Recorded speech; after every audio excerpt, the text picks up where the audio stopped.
नमस्कार मित्रांनो, मी तुमचा मित्र वीरेंद्र मोहिते पाटील आणि तुमचं स्वागत आहे आपलं मिस्टर टॉक्स या चॅनलवर। तर आज आपल्या इकडे जे पाहुणे आलेले आहेत ते खोपोलीवरून आलेले आहेत।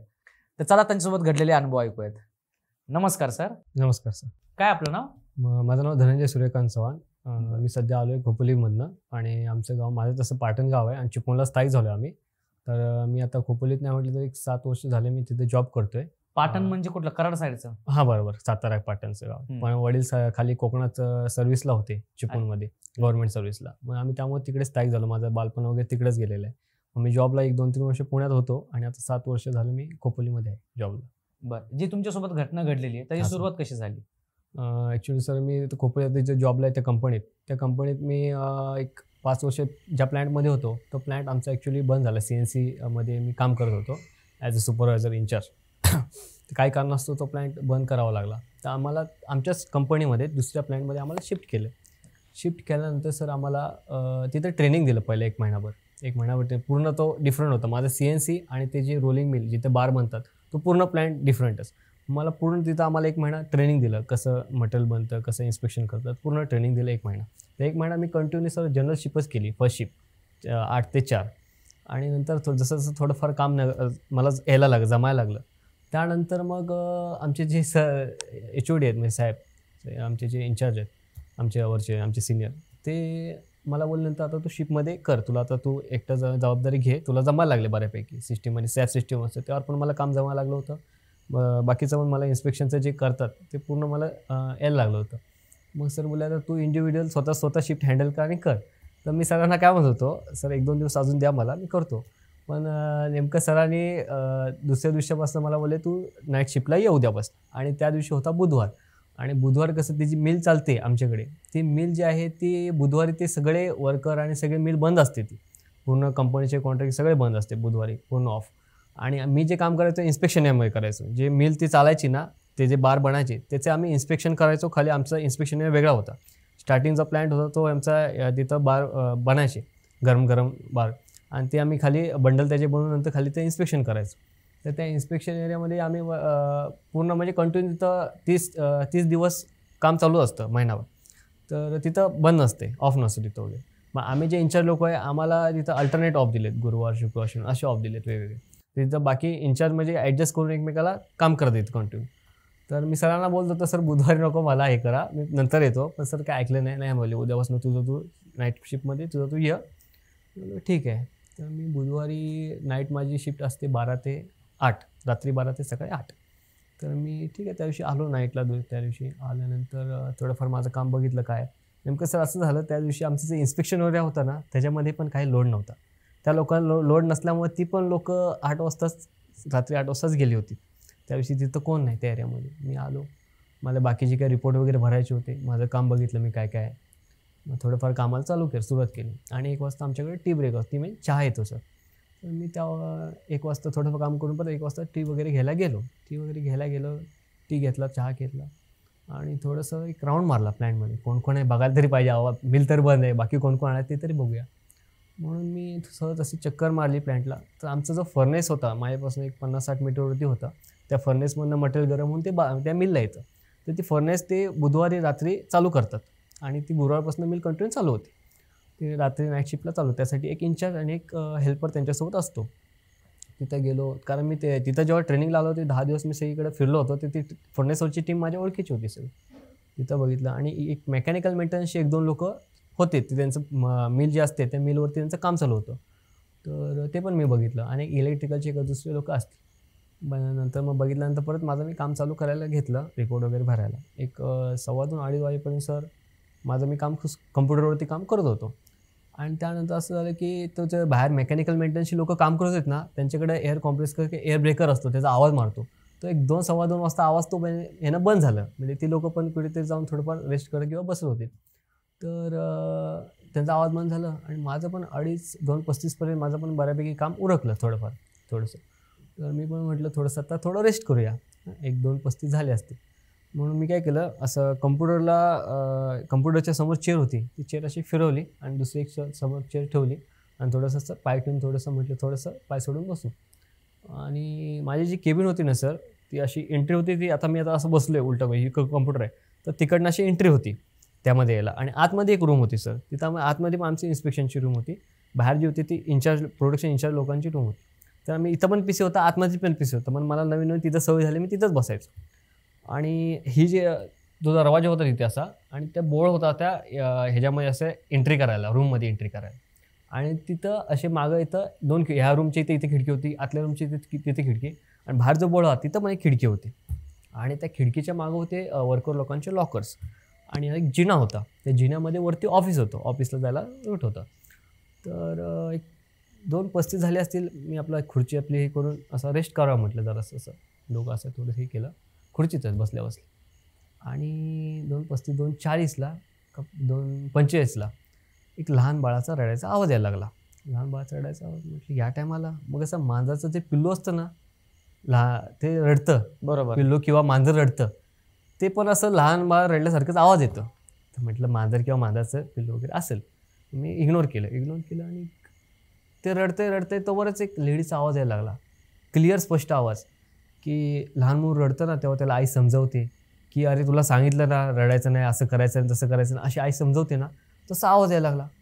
मला काय सुचेन झालं सर, 2:45 वाजले रात्रीचे. म्हटलं लेडीज कंपनी तेवढं शक्यच नाही, कारण कंपनीच्या पूर्ण बाजूनं बाउंड्री आहे आणि त्याला कंपाऊंड आहे, आणि तिथनं पण अर्धा 1 किलोमीटरवरती मागं दुसरं गाव आहे, पण ते खूप लांब आहे. म्हटलं शक्यच नाही, आणि सिक्युरिटीचे केबिन दिलेत कोपऱ्यात प्रत्येक ठिकाणी, असे लेडीजचा आवाज म्हटलं शक्यच नाही. मला काय सुचेना, मला झोप पण लागली नव्हती सर, 5 ते 10 मिनिटाच्या झाले, झोप पण नव्हती लागली. म्हणून मी कसा उठून त्या कोपऱ्यात गेलो, त्या दरवाजाच्या थोडासा बाहेर जिथं आवाज येतो तिथे गेलो. तिथं गेल्यानंतर सर मी वाकून बघितलं, पण आवाज कंटिन्यू चालू आहे सर. ती आई जी असते ती बाळाला समजवते तसं ते लेडीजचा आवाज चालू आहे, यार तुला सांगितलं ना असं नाही करायचं, तसं नाही करायचं, आणि ते मुलगा रडते, रडण्याचा आवाज चालू आहे. मग मी बघितलंच वाकून, तर दिसत तर काय नाही, आणि तिथं पूर्ण काळोख होता. आणि बाकीच्या दिवशी तिथं एक लाईट असते, पण आता बुधवार सगळं बंद असल्यामुळे तिथं तिथली लाईट नव्हती सर.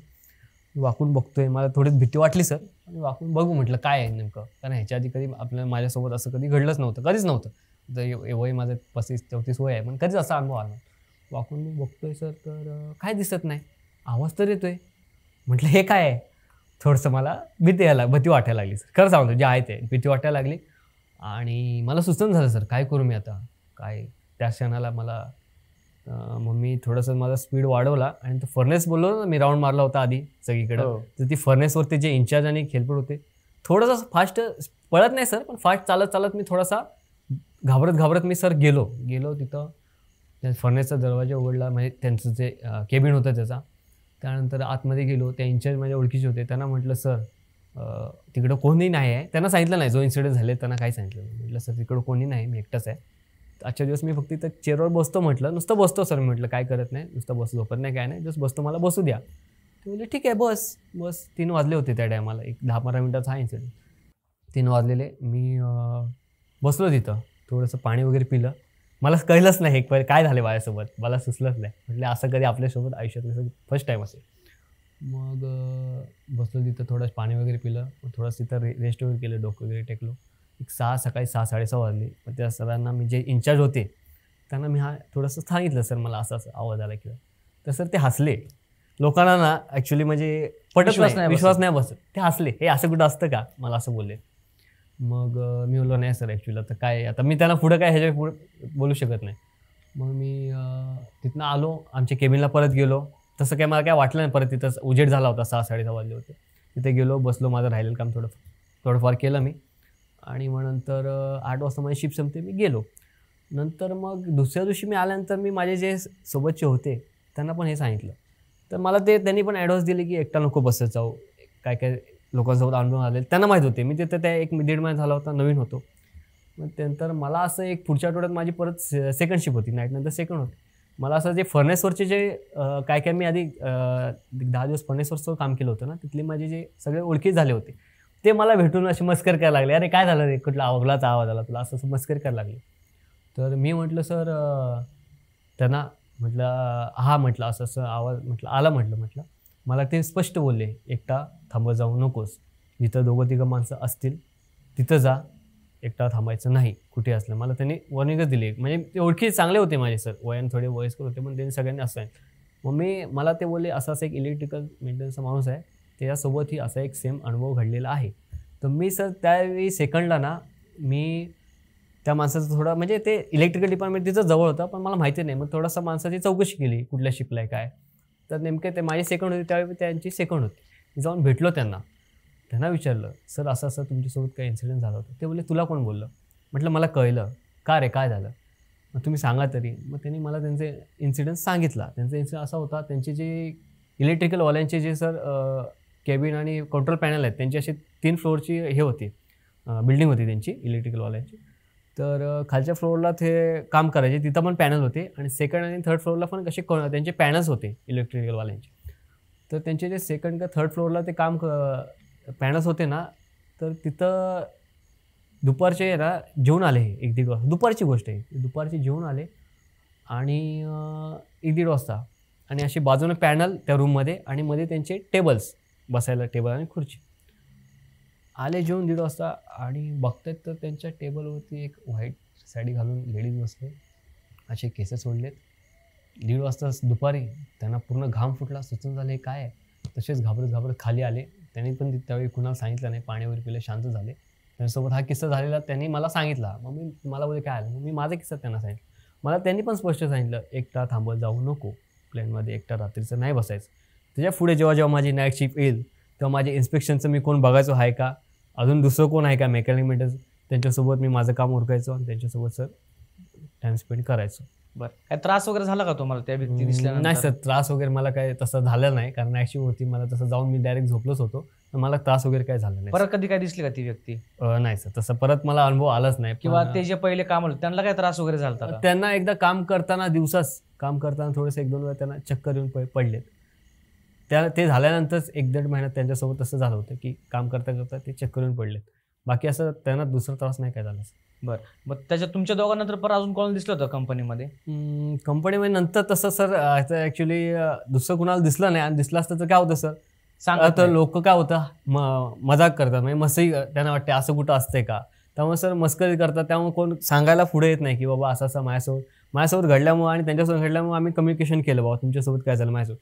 म्हणजे ज्याच्यासोबत झालं सर त्यालाच माहिती आहे की ॲक्च्युली काय असते काय नाही. ज्यांच्यासोबत नाही झालं ते सर हसतात आणि मस्करी करतात. त्यामुळे बाकी कोण असं सांगायची डेअरिंग सर करत नाही. बरं, ह्याच्या व्यतिरिक्त अजून काय अनुभव होता तुमच्यासोबत. अनुभव असा होता की माझी जी आई आहे त्यांच्यासोबत झाला होता. तेव्हा मी सर 5वी-7वीला असेल, म्हणजे नाही म्हटलं तरी 2004-5च्या आसपासचा हा अनुभव आहे. एप्रिल-मेच्या आसपासची गोष्ट आहे सर ही. विषय असा की आईला माझ्या ना रात्रीची झोपेत आहे ना ती रडायची. एप्रिल-मेची गोष्ट आहे. आम्ही ॲक्च्युली ऑटोमॅटिक म्हणजे असं एकदम सडनली. सडनली ॲक्च्युली आमची वडील गव्हर्नमेंट जॉबला होते, तर आमच्या गव्हर्नमेंट क्वार्टर्स होत्या आणि आम्ही असेच हॉलमध्ये सगळे झोपायचो. मी माझ्या 3 बहिणी, आई बाबा, आम्ही असे सगळे खालीवर असे झोपायचो कॉटवरती, बाकीचे खाली. तर पूर्ण सगळे ऐकायचे आई रडते अशी झोपेतच, डोळ्यातनं पाणी नाही सर तिच्या, नुसतं असं झोपतात असं करतात ना असं. तर आम्ही घाबरायचो. मी पण ऐकायचो. 1-1.5 वाजताची गोष्ट, 12-1 नंतर आम्ही पण ऐकायचो, पण आम्ही उठायचो नाही, घाबरायचो सर. 5वी लहान. मग वडील वगैरे उठायचे. आईला उठ काय झालं. तर मग कुठे काय नाही. मग रडत होतीस तू, का रडत होतीस. नाही मी कुठं रडते. तर मग नॉर्मल असायची, आईला काय माहिती. असं कंटिन्यू नाही म्हटलं सर, 1 आठवडा सर चालू राहिल्यानंतर वडिलांना थोडासा डाऊट आला, हे काहीतरी वेगळंच दिसते. आणि वडिलांचे कसे ते गव्हर्नमेंट जॉबला होते, तिथे मित्र वगैरे असायचे. ते चहा वगैरे जायला सोबत असायचे, चहा वगैरे प्यायला बाहेर टपरीवर वगैरे जाताना. मग त्यांच्या मित्रामध्ये थोडंसं असं विषय त्यांनी सांगितला, असं थोडं आहे. तर त्यांच्याच ऑफिसमध्येच बाजूच्या साईडला वगैरे दुसरे काका होते. ते काका बघायचे असं काय देवाचं वगैरे. तर मग वडिलांना कळलं. मग ते वडिलांचे मित्र बोलले, बघ तुला जर काय असेल तर डाऊट क्लिअर करून घे. तर ते वडील त्या काकांना जाऊन भेटले. आणि ते काका पण, आता वडिलांची ड्युटी 10 ते 6 गव्हर्नमेंट जॉब, ते काका पण 6 नंतर हे काम करायचे. वडील बोलले ठीक आहे. त्या काकांना बोलले मी असं येतो घेऊन मिसेस. ते बोलले या. मग गेलो सर मी पण गेलो वडिलांसोबत. मी लहान होतो 5वी-7वीला. वडिलांसोबत गेलो. संध्याकाळी 6-7 नंतर आम्ही गेलो. आणि गव्हर्नमेंट क्वार्टर्स कशा त्यावेळी माहिती का, आम्ही गव्हर्नमेंट क्वार्टर, तर एंट्री गेली पहिला वरांडा असतो. वरांडा म्हणजे आम्ही काय म्हणतो त्याला, सोफा वगैरे म्हणतात ना त्याला, सोफा. आणि त्यांचा मग हॉल, मागे किचन, मागे इकडे बेडरूम. त्यांच्या हॉलमध्ये सगळे देवाचे फोटो आणि बाकी सगळे ते देवाचे जे काही करायचे. आणि त्या सोप्या वरांड्यामध्ये त्यांनी खुर्च्या वगैरे ठेवल्या होत्या. त्यांच्याकडे लांबून लोक यायचे. खुर्च्या वगैरे ठेवल्या होत्या. आणि त्या खुर्च्यांवरती बसायची, बाहेरनं लांबून लोक येते, बाहेर अंगण असतं सर, अंगणामध्ये पण त्यांनी खुर्च्या ठेवल्या होत्या. थोडेफार नॉर्मल गर्दी असायची, एवढी नसायची, असायचे 5-6 लोक तरी कंटिन्यू त्यांच्याकडे असायचे. आम्ही गेलो तर ॲक्च्युली आम्ही सर जेबीम आहे, आम्ही ते वगैरे माळत. तर गेलो तर ते त्या काकांना वडिलांनी सांगितलं असं असं होतं आहे. तर त्या काकांनी काय केलं, एक मंत्र दिला आईला, असं असं मंत्र आहे, एक माळ करा बोलले, 50 वेळा हे म्हणायचं आहे, एक माळ करून घ्या आणि तुम्ही कुठल्या देवाला मानता. तर आता आम्ही जयभीम, आम्ही तर म्हणजे आमच्या अजून पण देवारा वगैरे नाही घरामध्ये. तर आमची म्हणजे ह्याला जातो आम्ही, कुलदेवत वगैरे असतात ना तिकडे पाया पडायला, नारळीला, यात्रेला वगैरे जातो आम्ही. आमच्या घरात तसं देवारा वगैरे नाही किंवा देवाचा फोटो वगैरे नाही अजून. तर आमच्याकडे गौतम बुद्ध आणि डॉक्टर बाबासाहेब आंबेडकर यांचा फोटो. तर ते काकांना पप्पाने सांगितलं असं असं आमच्या घरात हेच आहे, आमच्या देवारा नाही, फोटो नाही देवाचं. काका बोलले ठीक आहे, त्यांचे फोटो समोर ठेवा आणि हा जप करा माळ घेऊन, सकाळी आणि संध्याकाळी, असं 2 टाईम. तर ठीक आहे, मग तिथून आलो, दुसऱ्या दिवसापासून आईनं चालू करायला चालू केलं. तर सकाळी 10-11 वाजता वगैरे ती बसायची आणि संध्याकाळी 6-7 वाजता बसायची. चालू केलं सर, एक 5 ते 10 मिनटं आईसमोर फोटो ठेवायची, बसायची, मांडी घालून वगैरे, माळ चालू केली. 5 ते 10 मिनटात आहे ना, रात्री कशी आई रडायची तशी ती रडायची तरी, किंवा चक्कर तरी येऊन पडायची, दोन्हीपैकी एक व्हायचं आईसोबत. हां, असं सर व्हायचंच, संध्याकाळी पण व्हायचं आणि सकाळी पण व्हायचं. ज्यावेळी जप करायचं त्यावेळी व्हायचं. मग ते काकाने सांगितलं होतं 1 आठवडा काहीतरी कंटिन्यू करायचंच, काय होते तुम्ही कंटिन्यू करा. मग 1 आठवडा का 6 दिवस आईनं जप करत तर ती चक्करून जेव्हा पडायची ना, परत आम्ही इथं लहान वडील वगैरे उठवायचे तिला, उठ किंवा रडायला लागायची तेव्हा सुद्धा. तर आई बोलायची काय झालं, म्हणजे तिला काय कळायचं नाही, कुठं काय झालं, नाही काय झालं असं आई म्हणायची. मग आम्ही सांगायचो असं असं व्हायचं. तर असं 5-6 दिवस गेले. ह्याच्या आधी असं सांगायचं असं राहिलं की आईला असं एकदाच असं स्वप्न पडलं होतं, ती काकांकडे जायच्या आधी एकदा असं स्वप्न पडलं होतं की आईला एकदा ह्याच्या आधी स्वप्न दुसरं कुठलं पडलं, एकच स्वप्न पडलं की ते सगळे असे बसलेत, कोणतरी एक्सपायर झालेलं आहे, रक्त वगैरे पडलं आहे. एकच स्वप्न एवढं पडलं होतं आईला, बाकी स्वप्न कधी पडलं नव्हतं. हेच ते जेव्हा ती रडायची ना त्यावेळी, त्याच्या व्यक्ती तिला कधी स्वप्न पडलं नाही. आणि ते हे जप वगैरे करताना पण ती स्वप्न पडलं नाही, हे एकच स्वप्न पडलं होतं ती.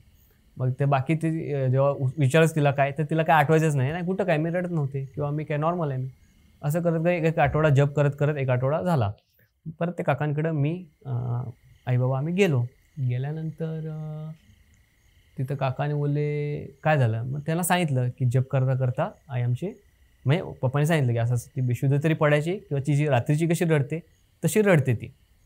तर मग काका बोलले ते एक काम करा तुम्ही, ते मंत्र आहे ना इथं माझ्यासमोर आता स्टार्ट करा म्हणा.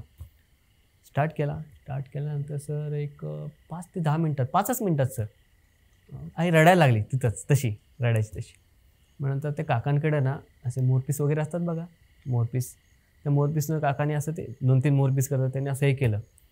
तर मग नंतर तिच्या अंगातमध्ये आमचे जे गावचे कुलदेवत आले आणि नंतर मग ती डायरेक्ट बोलायला लागली की असं असं मी आहे.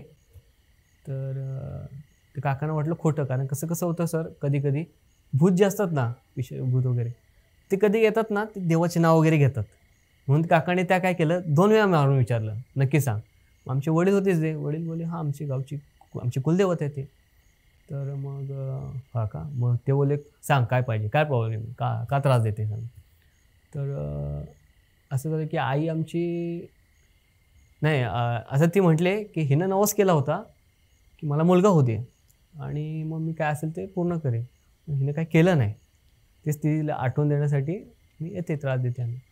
तर मी ॲक्च्युली आम्हाला मोठ्यात 2 ताई आहेत, आम्ही 3 नंबरचे आम्ही जुळे आहे. तर मुलगा नसल्यामुळे कदाचित असेल, इच्छा असते प्रत्येकाची. हो, आईनं वगैरे नवस वगैरे केला असेल.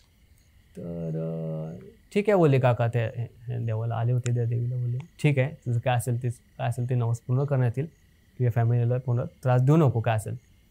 तर मग ठीक आहे, मग तिथनं मग ते देव गेल्यानंतर मग परत आई परत आली जागे, तिला परत बेशुद्ध होती. परत उठवलं, तिला काय झालं तिला कायच माहिती नाही काय झालं. मग वडिलांनी आणि काकाने दोघांनी पण विचारलं तुम्ही काय, तेव्हा मी नाही म्हटलं तरी 5वी-6वीत म्हणजे 10-12 वर्षाचा असं, मी काय 10-12 वर्षापूर्वी काय असं काय बोलला होतात का, नवस वगैरे केला असाल का. काय बोलले नाही, मी तसलं काय नवस वगैरे काय केलेलं नाही. तर ते काका काय बोलले, तुम्ही मनातल्या मनात वगैरे बोलला असाल, तुम्हाला आठवत नसेल, पण बोला तर असेल, कारण असं एवढं देव येऊन एवढं तुम्हाला त्रास देणार नाही. तुम्ही मनातल्या मनात वगैरे बोलला असाल किंवा काय असेल तुमच्या लक्षात नसेल, कारण 10-12 वर्षापूर्वीची गोष्ट. तर बोले ठीक आहे, मग एक काम करा बोले काका, गावात जाऊन काय असेल ते तुमचं पूर्ण करा, बघा काय होते काय नाही सांगा. वडील गव्हर्नमेंट जॉबला असल्यामुळे वडिलांनी लगेच 5-6 दिवस सुट्टी टाकली. असं एप्रिल-मेचे दिवस होते. सुट्टी टाकल्यानंतर मी पण गेलो त्यांच्यासोबत गावी, आमच्या पाटणच्या इथे गाव. गेल्यानंतर मग तिथले पुजाऱ्यांना भेटलो आमच्या गावात. त्यांना सांगितलं असं सामान मग पूर्ण करायचं आहे. त्यांनी काही लिस्ट दिली, साडी चोळी काय असेल ते. वडिलांनी ते सामान आणलं. ते सगळं आणल्यानंतर देवळामध्ये जाऊन ते सगळं दिलं देवीला वगैरे. ते दिल्यानंतर वडील काय बोलले, माझं आजोळ म्हणजे आईचं गाव कराडच्या इथं आहे, कारवे म्हणून आहे, धानाई. तिथं पण साडी चोळी किंवा काय असेल ते आपण देऊ, नकोच काही करायला. तिथं गेलो सर, तिथं पण पूर्ण हे केलं. तिथं केल्यानंतर तिकडनं आलो. एक 2 ते 3 दिवस झाले. आई परत हाय नॉर्मल, अशी काही त्रास नाही, याला काय नाही म्हणजे तो नवस पूर्ण ते देवीने स्वतः करून घेतला. काही त्रास नाही. त्यानंतर आई आमची नॉर्मल, एकदम रात्री झोपत रडायची किंवा चक्कर वगैरे ते तसं काही तिच्यासोबत काही घडलं नाही. एकदम नॉर्मल आणि व्यवस्थित. त्यानंतर परत ते काकांना जाऊन भेटलो. मग काका बोलले मग बरोबर देवच होते तुमचे, कारण राहिला होता ते देव असतात ते पूर्ण करून घेतात, त्यांचं असतात ते, आणि ते पूर्ण झाला. त्यानंतर आता सर आता काही त्रास नाही, आता एकदम व्यवस्थित चालतं. एकदम व्यवस्थित. हो. मग त्याच्यानंतर परत आईला काय त्रास वगैरे कधीच नाही झाला काय? नाही, कधीच नाही झाला. लोकांना बाकीच्यांना पण नाही कधीच. तुम्हाला काय हेल्थचे इश्यू वगैरे? नाही सर, मला पण नाही कधी हेल्थचे इश्यू कधीच. बरं, म्हणजे ह्याच्यावरून तुम्हाला लोकांना काय सांगायचं, ह्या सगळ्या गोष्टी असतात की नाही असतात तेच सांगायचं. ह्याच्यावरनं आता देवाचा तर अनुभव आला मला पहिला, आणि आता निगेटिव्ह अनुभव. म्हणजे जिथं पॉझिटिव्ह गोष्ट आहे तिथं निगेटिव्ह आहेच. त्यामुळे काही लोक इग्नोर करतात. कसं असतं सर, त्यांच्यासोबत ते झालेलं नसतं, ज्याच्याबरोबर घडतं तो विश्वास ठेवतो. आता जो माझ्यासोबतचा इन्सिडेंट झालेला आहे सर, माझ्या मिसेसला सांगितलं सर, मिसेसला नाही पटलं ना मला, ते तुम्ही झोपेत असाल असं. माझ्या मिसेसचा विश्वास नाही ठेवत, तर बाकीचे आपण कुणाकडनं अपेक्षा करायची असं आहे. आता विश्वास ठेवतो का नाही देवांवर? सर मी देवांवर पहिल्यापासून, माझ्या आईसोबतच जेव्हा अनुभव झाला तेव्हापासून मी विश्वास ठेवतो देवांवर आहे, कारण माझ्या आईसोबत असं घडलेलं आहे. तर त्यामुळे तेव्हापासून देवांवर श्रद्धा आहे. देवांवर श्रद्धा आहे. प्लस मी आता हे जे माझ्या त्याच्या आधी पण माझ्या भूतांवरती वडिलांसोबत एक अनुभव घडला होता, त्यामुळे त्यावर माझा थोडाफार भूतांवर पण विश्वास होताच. पण माझ्यासोबत असा घडल्यानंतर अजूनच विश्वास हे झाला, श्रद्धा बसली. श्रद्धा बसली की असं असतं म्हणून. बरं, तर मित्रांनो, हे होते सरांसोबत घडलेले अनुभव, आणि या अनुभवातून तुम्हाला काय शिकायला भेटलं नक्की आम्हाला कमेंट करून सांगा. आणि ह्याच्या व्यतिरिक्त अजून जर तुम्हाला काही चेंजेस हवे असतील तर तेही आम्हाला कमेंट करून सांगा. सर मला इथं येण्याची संधी दिली त्याबद्दल तुमचं धन्यवाद. मी बघायचो सर, आपला कधी दिवस येईल असं कधी वाटलं नाही, पण धन्यवाद मला इथपर्यंत तुम्ही बोलवलं, मी फोन केला तुमच्यासाठी. मला एकदम भारी वाटलं सर, तुम्ही असं प्रत्यक्षात भेटलात आणि छान वाटलं. बरं, सरांसारखं जर तुम्हाला यायचं असेल तर गुगल फॉर्मची लिंक दिलेली आहे, तेही भरा तुम्ही, आणि सरांसारखंच आपल्या पॉडकास्टवर तुम्ही पण येऊ शकता. मिस्टर टॉकचे सबस्क्रायबर हे आपले फॅमिली मेंबर आहेत, त्याच्यामुळे तुम्ही असं काय संकोच करू नका की कॉल कसा करायचा किंवा नाही का फॉर्म कसा भरायचा, असं काही कधी मनात शंका नका. बिंदास पद्धतीने फॉर्म भरा आणि तुम्ही इकडे येऊ शकता. तर आता आज इकडेच थांबूयात. धन्यवाद. जय हिंद, जय महाराष्ट्र.